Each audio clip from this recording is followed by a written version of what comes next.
They will bowl 2 frames, much like the 9th and 10th frame of a regulation game. Pete Couture will start. He will start on the left lane, bowl 1 frame. Then Earl Anthony will get up and bowl the equivalent to the 9th and 10th frame. Chris, we've had 2 other sudden deaths in the Firestone Tournament of Champions. Wayne Webb in the first year here at Riviera, and he went on to win the tournament. Wayne Zahn, who went on to win the tournament. And Jimmy Stefanich and Don Johnson had a tie, and Stefanich won the tournament after roll-off. So it's an all-new 2-frame match after a 2:05 tie. There you see Mary, Pete's wife. Coachure will bowl 1 frame and sit down. This is equivalent to the 9th frame of a regulation game, starting from 0. Now the 2-5, way to the right on the approach. Okay. Solid spare. Now Earl is up.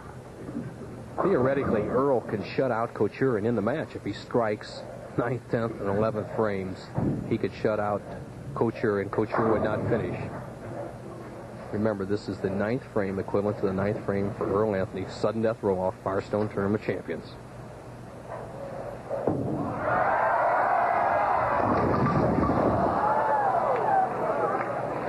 Shaking at the line with the 6-9. Earl got a good break and broke down the bucket. He had the 3, 5, 6, 9 standing, knocked out the 5 and the 3. Keep talking about Earl's 36 championships, most ever. Must remember he's finished second 35 times. All even after 1 frame in this roll-off of our second game. The semifinal to follow. The winner in this roll-off will meet big, tall Gary Dickinson. We've never had a double roll-off. If they would happen to tie again, as they're even with 1 more frame to go, this is equivalent to the 10th frame, both players going in even. If they'd happen to tie again, we'd just do it again until somebody wins. What time's your plane, Bill?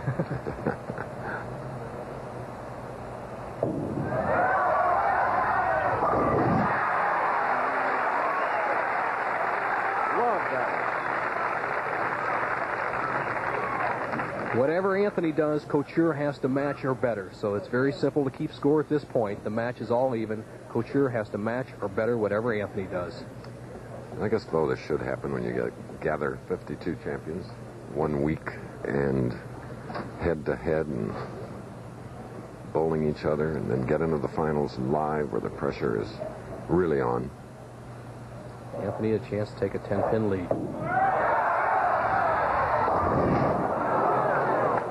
And the 2-pin on the left lane. He puts Couture in a must-strike situation. Earl, with a conversion, would have a score of 40. That would be the final score for his 2-frame roll-off. What Couture would have to do is beat the 40. He has a spare up in the 9th. All right, and now Pete Couture immediately calls Harry Golden, the tournament director. Doesn't like the rack. He's having Harry take a big look at it. Wide World, of course, follows at 5 Eastern and Pacific, 4 Central Time after the Pro Bowlers Tour, live except on the West Coast. Great championship fight. Tremendous welterweight, Tommy Hearns versus Randy Shields, and a preview of the Kentucky Derby. And then tonight at 8, 20th anniversary special, ABC's Wide World of Sports. Couture must strike on this ball or he loses. He's back to the same situation he was again in the 10th frame last game. Well, we're all even up to this point. Here's the situation. If Couture throws 1 more strike, he defeats Earl Anthony, goes on to meet Gary Dickinson in the semifinal. If Couture spares, we have another roll-off. If he opens, Anthony wins. And if you just joined us, Earl Anthony, who defeated Mark Ruff 221-192 in the first game. These two professionals bowled to a 2:05 tie. This is a roll-off, and here's the shot for Couture.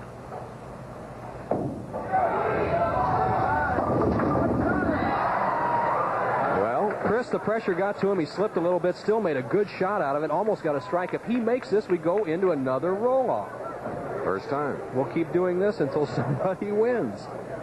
Fans, of course, here love it. Coachure must make this fair, though. Don't forget, it's not all. See Coachure muscling that ball through. Slipped a little bit at the foul line, had enough composure about himself to get through the shot and almost salvaged it to a strike. Now he's got to cover this 10-pin.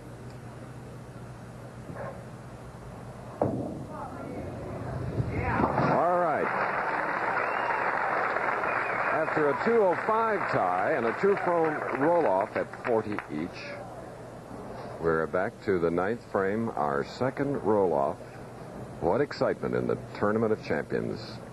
This is the first time in the history of the PBA on any telecast have we ever had a double roll-off. Anthony and Coachure, we start all over. Remember, this is, again, the equivalent of the 9th frame for Anthony. He'll lead off the match. It's all even, 0-0.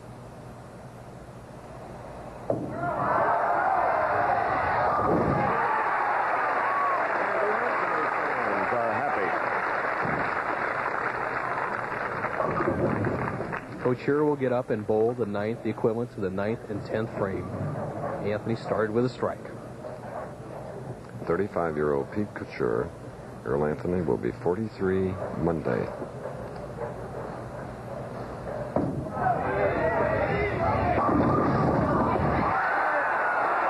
even. And the roll-off. 9th frame, roll-off number 2. That's the shot Coachure was looking for in the final shot of the last game, ripping the 5 into the 7. The head pin coming across off the sideboard, knocking out the 10.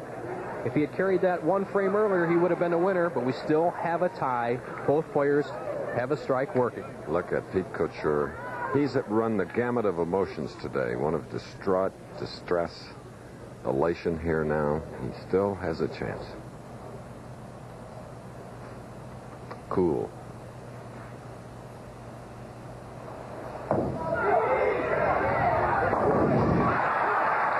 And you hear the cheers.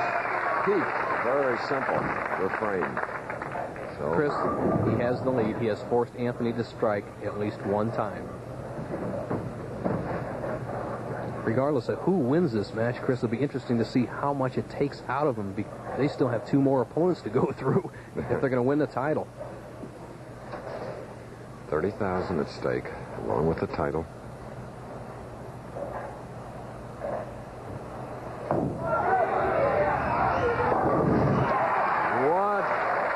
Pressure stroking here by Pete Couture as Anthony watches. He knows exactly what he has to do. Couture with another strike will force Earl Anthony to get all 3 strikes just to tie and do it all over again. This is truly survival of the fittest in bowling's 3rd jewel of the Triple Crown. Mary Couture looks on, knows her husband's really in the driver's seat now. He has the strikes. Earl Anthony has to get them. The second 2-frame roll-off.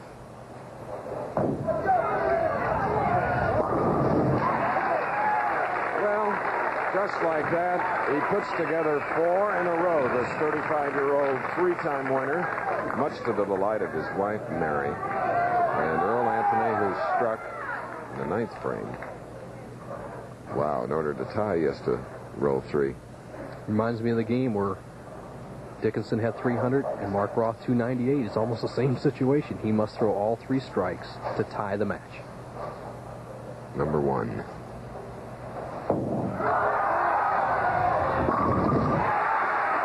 Now Earl Anthony in the second roll-off needs 2 more to tie. If you just joined us, we're in our second match in the important Firestone Tournament of Champions. Anthony defeated Mark Roth in the first game, 221 to 192. Couture finishing number 3, then came in to meet Anthony. They tied after 12 frames, 205, 205. They tied after the first roll-off at 40 all. Nope. It's all over. Earl Anthony will have to settle for 4th here in the 17th Tournament of Champions. It'll be Coachure going against Gary Dickinson.